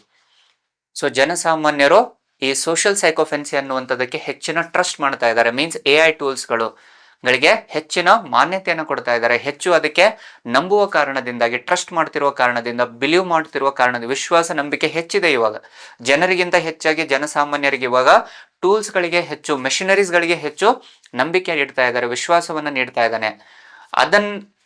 ಅದಕ್ಕನುಸಾರವಾಗಿನೇ ಯಾವುದು ಈ ಪದವನ್ನು ಬಳಕೆ ಮಾಡಲಾಗಿದೆ, ಸೋಷಿಯಲ್ ಸೈಕೋಫೆನ್ಸಿ ಅಂತ ಕರಿತೀವಿ. The next term was quantitative easing infinity trap ಅಂತ ಕರಿತೀವಿ. QE infinity. ದ QE ಅನ್ನುವಂಥದ್ದು, be careful as friends, quantitative easing infinity trap ಅಂತ ಕರಿತೀವಿ. ಹಾಗಿದ್ರೆ ಏನಿದು ಪದ? So first of all QE ಅನ್ನುವಂಥದ್ದು ಏನಂತ ಗೊತ್ತಿರಲಿ, ದಟ್ ಈಸ್ ಕ್ವಾಂಟಿಟೇಟಿವ್ ಈಸಿಂಗ್. ಆ ಕ್ವಾಂಟಿಟೇಟಿವ್ ಈಸಿಂಗ್ ಅಂತ ಕರಿತೀವಿ. ಇನ್ಫಿನಿಟಿ ಟ್ರ್ಯಾಪ್ ಅಂತ ಹೇಳ್ತಾ ಇದ್ದಾನೆ. ಅಂದ್ರೆ ಅರ್ಥ ಏನಿವಾಗ, ಒಂದು ವೇಳೆ ಸರ್ಕಾರ ಏನ್ ಮಾಡುತ್ತೆ, ತೆರಿಗೆ ದರಗಳನ್ನ, ರೇಟ್ ಆಫ್ ಇಂಟ್ರೆಸ್ಟ್, ಬಡ್ಡಿ ದರಗಳನ್ನ ಕಡಿಮೆ ಮಾಡ್ತಿರೋದ್ರಿಂದ ಆರ್ಥಿಕ ಸ್ಥಿರತೆಗೆ ಬರುವಂತ ಪ್ರಯತ್ನ ಇರುತ್ತೆ. ಆದ್ರೆ ಸಡನ್ ಆಗಿ ತೆರಿಗೆ ದರ, ರೇಟ್ ಆಫ್ ಇಂಟ್ರೆಸ್ಟ್ ಏನಾದ್ರು ಹೆಚ್ಚಾಯ್ತು ಅಂತಂದಾಗ ಅವಾಗ ಏನಾಗುತ್ತೆ, ಮಾರ್ಕೆಟ್ ಕೊಲ್ಯಾಪ್ಸ್ ಆಗುತ್ತೆ. ಅದನ್ನೇ ನಾವು ಇನ್ಫಿನಿಟಿ ಟ್ರ್ಯಾಪ್ ಅಂತ ಕರಿತೀವಿ. So which is related to to stabilise the economy. ಆರ್ಥಿಕ ವ್ಯವಸ್ಥೆಯಲ್ಲಿ ಸ್ಥಿರತೆಯನ್ನು ತರುವ ಉದ್ದೇಶದಿಂದ, ಆರ್ಥಿಕತೆಯನ್ನು ಸ್ಥಿರತೆಗೆ ತರುವಂತ ಉದ್ದೇಶದಿಂದ ಸರ್ಕಾರ ಏನ್ ಮಾಡುತ್ತೆ, ತೆರಿಗೆ ದರಗಳನ್ನು ಕಡಿಮೆ ಮಾಡುತ್ತೆ. It will decrease the tax rates and as well as the rate of interest. ಆರ್ಥಿಕ ವ್ಯವಸ್ಥೆಯನ್ನು ಸ್ಥಿರತೆಗೆ ತರುವಂತ ಉದ್ದೇಶದಿಂದಾಗಿ ಸರ್ಕಾರ ತೆರಿಗೆ ದರ ಮತ್ತು ಬಡ್ಡಿ ದರಗಳನ್ನು ಕಡಿಮೆ ಮಾಡುತ್ತೆ. ಇದರಿಂದ ಆರ್ಥಿಕ ವ್ಯವಸ್ಥೆ ಸ್ಥಿರತೆಗೆ ಬಂದು ಬೆಳವಣಿಗೆಯಲ್ಲಿ ಇರುವಂತದ್ದನ್ನು ನೋಡ್ತೇವೆ. It increases the liquidity. ಇದರಿಂದ ಏನಾಗುತ್ತೆ, ನಗದು ಪ್ರಮಾಣವು ಹೆಚ್ಚಾಗುವಂತದ್ದನ್ನು ನೋಡ್ತೀವಿ. It always increases the liquidity. It always increases the liquidity. ನಗದು ಹಣವನ್ನು ಹೆಚ್ಚು ಮಾಡುತ್ತೆ ಮಾರುಕಟ್ಟೆಯಲ್ಲಿ. ಅದರಿಂದ ಸ್ಥಿರತೆಗೆ ಬಂದು ಮಾರುಕಟ್ಟೆ ಬೆಳವಣಿಗೆಯಲ್ಲಿ ಇರುವಂತ ಪ್ರಯತ್ನವನ್ನು ಮಾಡುತ್ತೆ. ಆದ್ರೆ ಸಡನ್ಲಿ ಏನಾಗುತ್ತೆ, ಇಫ್ ಇಟ್ ಇನ್ ಕೇಸ್, ಸ್ಥಿರತೆಗೆ ಬಂದ ನಂತರದಲ್ಲಿ if it in case tax rates ಅಥವಾ ರೇಟ್ ಆಫ್ ಇಂಟ್ರೆಸ್ಟ್ ಅನ್ನ ಇನ್ಕ್ರೀಸ್ ಮಾಡಿದರೆ ಸಡನ್ಲಿ ಮಾರ್ಕೆಟ್ ಏನಾಗುತ್ತೆ, ಕೊಲ್ಯಾಪ್ಸ್ ಆಗುತ್ತೆ. The collapse of the market. ಮಾರುಕಟ್ಟೆ ಸಂಪೂರ್ಣವಾಗಿ ನಾಶವಾಗುತ್ತೆ. ಇದನ್ನೇ ನಾವು ಇನ್ಫಿನಿಟಿ ಟ್ರ್ಯಾಪ್ ಅಂತ ಕರಿತೀವಿ. ಯಾಕಂದ್ರೆ ಜನಸಾಮಾನ್ಯರು ಅದಕ್ಕೆ ಅವಲಂಬಿತವಾಗಿರ್ತಾರೆ, ಸಂಪೂರ್ಣವಾಗಿ ಸರ್ಕಾರಕ್ಕೆ ಅವಲಂಬನೆ ಆಗಿದ್ದಾರೆ. ತೆರಿಗೆ ದರಗಳು ಕಡಿಮೆ ಇದೆ, ಬಡ್ಡಿ ದರಗಳು ಕಡಿಮೆ ಇರೋದು. ಸಡನ್ ಆಗಿ ಅದು ಇನ್ಕ್ರೀಸ್ ಆಯ್ತು ಅಂದ್ರೆ ಜನಸಾಮಾನ್ಯರು ಏನ್ ಮಾಡ್ತಾರೆ, ಆ ಬಿಸ್ನೆಸ್ ಮಾಡುವಂಥದ್ದು ಉದ್ದಿಮೆಗಳು ಏನಿದಾವೆ ಸಂಪೂರ್ಣವಾಗಿ ಲಾಸಿಗೆ ಬಂದು ಅವು ಕೊಲ್ಯಾಪ್ಸ್ ಆಗುವಂಥದ್ದನ್ನ ನೋಡ್ತೀವಿ. ಸೊ ಇದೇ ಈಗ ಭಾರತದಲ್ಲಿ ಆಗುವಂತ ಸಾಧ್ಯತೆಗಳು ಇದೆ ಅನ್ನುವಂಥದ್ದನ್ನೇ ಇಲ್ಲಿ ಸರ್ಕಾರ ಎಕನಾಮಿಕ್ ಸರ್ವೆಲಿ ಕ್ವಾಂಟಿಟೇಟಿವ್ ಈಸಿಂಗ್ ಇನ್ಫಿನಿಟಿ ಟ್ರ್ಯಾಪ್ ಅನ್ನುವಂತ ಏನು ಪದವನ್ನ ಬಳಕೆ ಮಾಡಿದೆ. ಹೋಪ್ ಇದು ಕ್ಲಿಯರ್ ಇದೆ ಅಂತ ಅನ್ಕೊಳ್ತೀನಿ. The next one is entrepreneurial state. It also use the term entrepreneurial state. Entrepreneurial state ಅಂತೇಳಿ ಪದ ಯೂಸ್ ಮಾಡಿದೆ. ಅಗೇನ್ ನೋಡಿ, ಯಾವುದೇ ಒಬ್ಬ ವ್ಯಕ್ತಿ always he need to take the risk during the economic activities. Risk ಅನ್ನ ತಗೊಳ್ಬೇಕು ಅಂತೇಳಿ ಹೇಳ್ತಾ ಇದೆ. ಅಂದಾಗ ಮಾತ್ರ ಏನಾಗುತ್ತೆ, the economy will grow and then only the economy will have the development in the country. ಯಾವುದೇ ಒಂದು ಬಿಸ್ನೆಸ್ ರಿಸ್ಕ್ ತಗೊಂಡಾಗ ಮಾತ್ರ ಅಲ್ಲಿ ಬೆಳವಣಿಗೆ, ಲಾಭಾಂಶಗಳಿರುತ್ತೆ. It will engage in to the ಪ್ರಾಫಿಟ್ಸ್ಗಳು ಹೆಚ್ಚಾದಂತೆ ಆರ್ಥಿಕ ವ್ಯವಸ್ಥೆಯಲ್ಲಿ ಬೆಳವಣಿಗೆ ಮತ್ತು ಅಭಿವೃದ್ಧಿಯ ಮಟ್ಟವು ಹೆಚ್ಚಾಗುತ್ತೆ. So which is nothing but entrepreneurial state ಅನ್ನುವಂಥದ್ದು imbibe in the government agencies ಅಂತ ಕರಿತೀವಿ. ಸೊ ಸರ್ಕಾರಿ ಸಂಸ್ಥೆಗಳು ಏನಿದಾವೆ it is purely related to ಏನು, government agencies. So government agencies ಏನ್ ಮಾಡ್ತವೆ, ಪ್ರೈವೇಟ್ ಸೆಕ್ಟರ್ ಅಲ್ಲಿ they will take the risk. ಅದಕ್ಕೋಸ್ಕರ ನೋಡಿ, private sector always they will be in the profits. ಖಾಸಗಿ ಸಂಸ್ಥೆಗಳು ರಿಸ್ಕ್ ಅನ್ನು ತಗೊಳ್ಳೋ ಕಾರಣದಿಂದಾಗಿನೇ ಅವರು ಲಾಭದಲ್ಲಿರುವಂತದ್ದನ್ನು ನೋಡ್ತೀವಿ. ಕೆಲವೊಮ್ಮೆ ಕೈ ಸುಟ್ಕೊಳ್ತಾರೆ, ಕೆಲವೊಮ್ಮೆ ನಷ್ಟ ಆಗುತ್ತೆ, ಆದ್ರೆ ಅದನ್ನು ಭರಿಸುವಂತ ಶಕ್ತಿ ಅವ್ರ ಹತ್ರ ಇರುತ್ತೆ. ಆ ರೀತಿಯಲ್ಲಿ ಬಿಸ್ನೆಸ್ ಅನ್ನು ಮಾಡ್ತಿರುವಂತದ್ದನ್ನು ನೋಡ್ತೀವಿ, ಕಾಂಪಿಟೇಟಿವ್ನೆಸ್ ಅಲ್ಲಿ ಇರುವಂತದ್ದನ್ನ ಕಾಣ್ತೀವಿ. ಆದ್ರೆ ಗವರ್ಮೆಂಟ್ ಏಜೆನ್ಸೀಸ್ ಏನ್ ಮಾಡ್ತವೆ, ಯಾವುದೇ ರೀತಿಯಾದ ರಿಸ್ಕ್ ಅನ್ನ ತೆಗೆದುಕೊಳ್ಳಲ್ಲ. ರಿಸ್ಕ್ ಅನ್ನ ತೆಗೆದುಕೊಳ್ಳದೇನೆ ಅವ್ರು ಏನ್ ಮಾಡ್ತಾರೆ, ಲಾಭವನ್ನ ಎಕ್ಸ್ಪೆಕ್ಟ್ ಮಾಡ್ತಿರ್ತಾರೆ. ಆದ್ರೆ ಲಾಭ ಆಗಲ್ಲ, ನಷ್ಟ ಆಗತ್ತೆ. ಅದಕ್ಕೋಸ್ಕರವಾಗಿ ಎಸ್ಪೆಷಲಿ ಇದೇ ಅಂಶವನ್ನ, ಈ ಎಂಟರ್ಪ್ರಿನರಲ್ ಸ್ಟೇಟ್ ಪಾಲಿಸಿಯನ್ನು ಭಾರತ ದೇಶ ಸೌತ್ ಕೊರಿಯಾದಿಂದ ಜಾರಿಗೆ ತಂದಿರುವಂತದ್ದನ್ನ ನೋಡ್ತೀವಿ. ಸೊ ಸೌತ್ ಕೊರಿಯಾ ನೋಡ್ರಿ, ಆಲ್ವೇಸ್ ಟೆಕ್ನಾಲಜಿಯಲ್ಲಿ ಮುಂದುವರಿತಿರುವಂತ ರಾಷ್ಟ್ರ ಅದು ಸೌತ್ ಕೊರಿಯಾ. ಯಾವ್ದಾದ್ರು ಹೊಸ ಪ್ರಯೋಗಗಳನ್ನ ಯಾವಾಗ್ಲೂ ಮಾಡ್ತಾ ಇರತ್ತೆ. ಅಂದ್ರೆ ಹೊಸ ರೀತಿಯಾದ ಪ್ರಯೋಗಗಳನ್ನ ಮಾಡಬೇಕು ಅಂದಾಗ ಮಾತ್ರ ಏನಾಗುತ್ತೆ, ಸ್ಕಿಲ್ಸ್ಗಳು ಬರ್ತವೆ, ಕ್ರಿಯೇಟಿವ್ ಐಡಿಯಾಸ್ಗಳು ಬರ್ತವೆ, ಇನ್ನೋವೇಟಿವ್ ಐಡಿಯಾಸ್ಗಳು ಹೊರಬರುತ್ತೆ. ಅದರಿಂದ ಏನಾಗುತ್ತೆ, ಲಾಭಗಳು ಹೆಚ್ಚಾಗುವಂಥದ್ದು, ಬೆಳವಣಿಗೆ ಅಭಿವೃದ್ಧಿಯ ಪ್ರಮಾಣ ಹೆಚ್ಚಾಗುವಂಥದ್ದನ್ನ ನೋಡ್ಬೋದು. ಸೊ ಇದಕ್ಕೋಸ್ಕರವಾಗಿನೇ ಸರ್ಕಾರ ಏನ್ ಮಾಡುತ್ತೆ, ಎಂಟರ್ಪ್ರಿನರಲ್ ಸ್ಟೇಟ್ ಅಲ್ಲಿ ಏನ್ ಮಾಡುತ್ತೆ, it is providing support to the agencies. ಇದರ ಅರ್ಥ providing support to the startups ಅಂತ ನೋಡ್ತೀವಿ. ನವೋದ್ಯಮಿಗಳಿಗೆ ಹೆಚ್ಚಿನ ಅನುದಾನಗಳನ್ನು ಕೊಡುವಂತ ಪ್ರಯತ್ನವನ್ನ ಇಲ್ಲಿ ಮಾಡ್ತಾ ಇದೆ. ಯಾರು ಹೊಸ ಐಡಿಯಾಸ್ಗಳಲ್ಲಿ ಇರ್ತಾರೋ ಅವರಿಗೆ ಹೆಚ್ಚಿನ ಅನುದಾನಗಳನ್ನು ಕೊಡುವಂತ ಪ್ರಯತ್ನವನ್ನ ಮಾಡ್ತಾ ಇದೆ. ಇದ್ರ ಎಸ್ಪೆಷಲಿ ಯಾವ ರೀತಿಯಲ್ಲಿ ಸಪೋರ್ಟ್ ಮಾಡ್ತಾ ಇದೆ, ಫಾರ್ ದ ಸ್ಟಾರ್ಟ್ಅಪ್ಸ್ ಗೆ ಸಪೋರ್ಟ್ ಮಾಡುವಂಥದ್ದು through providing the subsidies. Product subsidies ಅನ್ನ ಹೇಳುತ್ತೆ. The government is providing the product subsidies. ವಸ್ತು ನಿಷ್ಠ ಧನ ಸಹಾಯ ಅಥವಾ ಸಹಾಯಧನ ಅಂತ ನೋಡ್ತೀವಿ.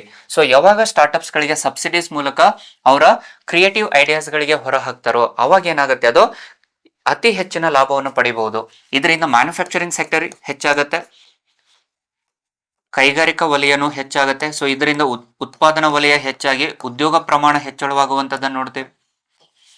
So it Boost the markets ಅಂತ ನೋಡ್ತೀವಿ. Especially it will Boost the exports.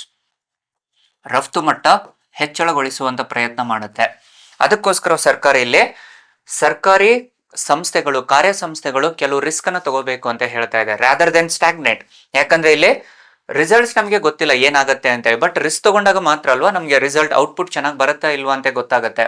ಆ ಪ್ರಾಯೋಗಿಕ ಹಂತದಲ್ಲಿ ಇರ್ಬೇಕು. Rather than stagnate they need to take the risk ಅಂತ ಹೇಳ್ತಾ ಇದೆ. ಯಾವುದೇ ಸಂದರ್ಭದಲ್ಲಿ ಸ್ಟಾಗ್ನೇಟ್ ಅಲ್ಲಿ ಇರಬಾರ್ದು, ಸ್ಟಾಗ್ನೇಷನ್ ಬೇಡ ಅಂತ ಹೇಳ್ತಾ ಇದೆ. ಸ್ಥಿರತೆ ಬೇಕಾಗಿಲ್ಲ ನಮ್ಗೆ, ಪ್ರಾಯೋಗಿಕ ಹಂತದಲ್ಲಿ ಯಾವಾಗ್ಲೂ ಇರ್ಬೇಕಂತ ಹೇಳುತ್ತೆ. ಆದ್ರೆ ಫೇಲ್ಯೂರ್ ಆದ್ರೂ ಪರವಾಗಿಲ್ಲ, ಯಾವುದೋ ಕಾರ್ಯನೀತಿಗಳನ್ನ ಜಾರಿಗೆ ತರೋದ್ರಿಂದ, ಹೊಸ ಇನ್ನೋವೇಟಿವ್ ಐಡಿಯಾಸ್ಗಳನ್ನ, ಕ್ರಿಯೇಟಿವ್ ಐಡಿಯಾಸ್ಗಳನ್ನ ಜಾರಿಗೆ ತಂದಾಗ ಅದು ಫೇಲ್ಯೂರ್ ಆದ್ರೂ ಇಟ್ಸ್ ಓಕೆ ಅಂತ ಹೇಳ್ತಾ ಇದೆ. Even though it is a failure project, but still it's okay. But the government agency should not be stagnate ಅಂತ ಹೇಳ್ತಾ ಇದೆ. Always they need to take the risk factor ಅಂತ ಹೇಳ್ತಾ ಇದೆ. So always they need to take the risk ಅಂದಾಗ ಏನಾಗುತ್ತೆ, they need to rather than following the rules and regulation they need to always focus on the results. So ಆದ್ರೆ especially ಇದಕ್ಕೆ related ಆಗಿ ನಾವು ಬ್ಯೂರೋಕ್ರಸಿಯಲ್ಲೂ ನೋಡ್ತೀವಲ್ವಾ. So ಬ್ಯೂರೋಕ್ರಸಿಗೂ ಇದು ಅನ್ವಯಿಸುವಂತದ್ದನ್ನ ಹೇಳ್ತಾ ಇದೆ ಎಕನಾಮಿಕ್ ಸರ್ವೆಯಲ್ಲಿ. So bureaucracy always need to focus on the results. The bureaucracy always need to focus on the results ಅಂತ ಹೇಳ್ತಾ ಇದೆ, rather than needs to always follow the not to follow the rules and regulation. So always need to focus on the results rather than rules and regulations ಅಂತಾನು ಹೇಳುತ್ತೆ, rather than rules and regulations. So including the bureaucracy they need to focus on always results ಅಂತ ಹೇಳ್ತಾ ಇದೆ, rather then code of conduct that is rules and regulation. So ಸರ್ಕಾರಿ ಅಂಗಸಂಸ್ಥೆಗಳು risk ಅನ್ನು ತಗೊಂಡಾಗ ಮಾತ್ರ ಲಾಭ ಬರುತ್ತೆ, ಅದರಿಂದ ಮಾತ್ರ ಆರ್ಥಿಕ ಉನ್ನತಿ ಆಗುವಂತದ್ದನ್ನ ಕಾಣಬಹುದು. ಸೊ ಹಾಗಾಗಿ ಎಲ್ಲ ಅಂಶಗಳಿಗೆ ಅನುಸಾರವಾಗಿನೇ ಸರ್ಕಾರ ಆ ಪದವನ್ನ ಬಳಕೆ ಮಾಡಿರುವಂತದ್ದನ್ನ ನೋಡಬಹುದು, ದ ಎಂಟರ್ಪ್ರಿನರಲ್ ಸ್ಟೇಟ್ ಅಂತ ನೋಡ್ತೀವಿ. ಅಂಡ್ ಕೊನೆಯ ಪದ ಎಕನಾಮಿಕ್ ಸರ್ವೆಯಲ್ಲಿ ಅಥವಾ ಬಜೆಟ್ ಅಲ್ಲಿ ಉಪಯೋಗ ಮಾಡಿರುವಂತದ್ದು ಯಾವುದು ಅಂದ್ರೆ that is tax holiday. Tax holiday ಅನ್ನುವಂತ ಪದವನ್ನು ಬಳಕೆ ಮಾಡಿದೆ. ಸೊ ಏನದು ಟ್ಯಾಕ್ಸ್ ಹಾಲಿಡೇ ಅಂತಂದ್ರೆ it is the government exempts the taxes for the investors ಅಂತ ನೋಡ್ತೇವೆ. The government which exempts taxation on investors. Bharat ದೇಶದಲ್ಲಿ ಹೂಡಿಕೆಯ ಮಟ್ಟವನ್ನು ಹೆಚ್ಚಿಸುವಂತ ಪ್ರಯತ್ನ ಇದು ಅಂತ ಹೇಳ್ತಾ ಇದ್ದಾನೆ. ಸೊ ಯಾರು ಭಾರತದಲ್ಲಿ ಹೂಡಿಕೆಯನ್ನು ಮಾಡ್ತಾ ಇದ್ದಾರೋ ಅವರಿಗೆ ತೆರಿಗೆಗಳಿಂದ ವಿನಾಯಿತಿ ಕೊಟ್ಟಿರುವಂತದ್ದನ್ನೇ ಇದು ಹೇಳ್ತಾ ಇದೆ. ಅಂದ್ರೆ ಇಟ್ ಈಸ್ ಟು, ಇದರಿಂದ ಏನಾಗುತ್ತೆ ಇವಾಗ, it is to attract the investment from the other countries, it is to attract the FDIs from the other countries. So ಅದಕ್ಕೆ ಸರ್ಕಾರ ಹೇಳ್ತಾ ಇದೆಯಲ್ಲ, ಬೈ ದ ಇಯರ್ 2030 ಇಂಡಿಯನ್ ಎಕಾನಮಿಯಲ್ಲಿ ಸರಿಸುಮಾರು $1 trillion economy investments from the FDI ಅಂತ ಹೇಳ್ತಾ ಇದೆ. As of now FDI ಅಲ್ಲಿ ಭಾರತ ದೇಶ 4ನೇ ಸ್ಥಾನದಲ್ಲಿದೆ. $700 billion FDIs ಅನ್ನು ಹೊಂದಿರುವಂತ 4 ರಾಷ್ಟ್ರಗಳಲ್ಲಿ ಭಾರತನು ಸೇರ್ಪಡೆಯಾಗಿದೆ. ಸೊ ಹಾಗಾಗಿನೇ ವಿತ್ ಇನ್ 2030 ಮುಂದಿನ 4-5 ವರ್ಷಗಳಲ್ಲಿ, ಎಸ್ಪೆಷಲಿ 4 ವರ್ಷಗಳಲ್ಲಿ, by the year 2030 the India's target is to attract more than $1 trillion economy of the FDIs from the other countries ಅಂತ ಹೇಳ್ತಾ ಇದೆ, to attract the foreign direct investments in India. So ಇದರಿಂದ ಏನಾಗುತ್ತೆ, ಯಾವಾಗ ಹೂಡಿಕೆ ಮಟ್ಟ ವಿದೇಶಗಳಿಂದ ಭಾರತ ದೇಶದಲ್ಲಿ ಬರುತ್ತೋ ಅವಾಗ it will invest in the infrastructure modules. ಮೂಲ ಸೌಕರ್ಯಗಳಿಗೆ ಹೆಚ್ಚಿನ ಪ್ರಾಧಾನ್ಯತೆಯನ್ನು ಕೊಡಬಹುದು. It can invest more on the infrastructures. ಯಾವಾಗ ಮೂಲ ಸೌಕರ್ಯಕ್ಕೆ ಹೆಚ್ಚಿನ ಪ್ರಾಧಾನ್ಯತೆಯನ್ನು ಕೊಡುತ್ತೋ ಇಲ್ಲಿ ಏನಾಗುತ್ತೆ ಇವಾಗ, it will expand the industries, ಬಿಸ್ನೆಸಸ್ಗಳು ಹೆಚ್ಚಾಗುತ್ತೆ. It will increase industries and business in India. So ಯಾವಾಗ ಇವುಗಳ ಪ್ರಮಾಣ ಹೆಚ್ಚಾಗುತ್ತೋ, ವ್ಯವಹಾರ ಮತ್ತು ಕೈಗಾರಿಕಾ ವಲಯ ಹೆಚ್ಚಾಗುತ್ತೋ ಅವಾಗ it will create the employment opportunities. So ಇದರಿಂದ ನಿರುದ್ಯೋಗದ ಪ್ರಮಾಣವನ್ನು ಕಡಿಮೆ ಮಾಡುವಂತ ಪ್ರಯತ್ನವನ್ನ ಮಾಡ್ತಾ ಇದೆ. ಸೊ ಇದನ್ನೇ ನಾವು ದ ಟ್ಯಾಕ್ಸ್ ಹಾಲಿಡೇ ಅಂತ ಕರಿತೀವಿ, where the government exempts the taxes for the investors. ವಿದೇಶದಿಂದ ಬಂದಿರುವಂತ ಹೂಡಿಕೆಗಳಿಗೆ ಯಾವುದೇ ರೀತಿಯಾದ ತೆರಿಗೆಗಳನ್ನ ಹೇರದೇ ಇರುವಂತದ್ದು ಅಥವಾ ವಿದೇಶಿ ಹೂಡಿಕೆಗಳಿಗೆ ತೆರಿಗೆಗಳನ್ನ ವಿನಾಯಿತಿ ನೀಡಿರುವಂತದ್ದನ್ನೇ ಟ್ಯಾಕ್ಸ್ ಹಾಲಿಡೇ ಅಂತ ಕರಿತೀವಿ. ಸೊ ಹೋಪ್ ಆಸ್ಪಿರೆಂಟ್ಸ್ ಇದು ನಿಮಗೆ ಕ್ಲಿಯರ್ ಆಗಿದೆ ಅಂತ ಅನ್ಕೊಳ್ತೀನಿ. ಡೆಫಿನೆಟ್ಲಿ ಈ ಪದಗಳಿಂದ ನಿಮಗೆ ಮುಂಬರುವಂತ ಎಕ್ಸಾಮ್ಸ್ಗಳಲ್ಲಿ ಪ್ರಶ್ನೆಗಳು ಕೇಳುವಂತ ಸಾಧ್ಯತೆ ಹೆಚ್ಚಿದಾವೆ. ಸೊ ಹಾಗಾಗಿ ಈ ವಿಡಿಯೋವನ್ನ ನೀಟಾಗಿ ನೋಡ್ಕೊಂಡು ನೋಟನ್ನು ಮಾಡ್ಕೊಳ್ಳಿ. ಸೊ ಈ ರೀತಿಯಲ್ಲಿ ನೀವು ಸಿಲೆಬಸ್ ಅನ್ನು ಕವರೇಜ್ ಮಾಡಬಹುದು. These are the high ಯೀಲ್ಡಿಂಗ್ topics of your upcoming exams for any of the exam. ಅದು ಯಾವುದೇ ಎಕ್ಸಾಮ್ ಕರೆದ್ರೂ ಸಹ ಈ ಪದಗಳ ಮೇಲೆ ಪ್ರಶ್ನೆಗಳು ಇದ್ದೇ ಇರುತ್ತೆ. ಸೊ ಇವುಗಳು ನಿಮಗೆ ಅರ್ಥ ಆಗಿದೆ ಅಂತೇಳಿ ಹೇಳ್ತಾ ನನ್ನ ಈ ಇವತ್ತಿನ ವಿಡಿಯೋವನ್ನು ಮುಗಿಸ್ತಾ ಇದ್ದೀನಿ. ಧನ್ಯವಾದಗಳು ಸ್ನೇಹಿತರೆ.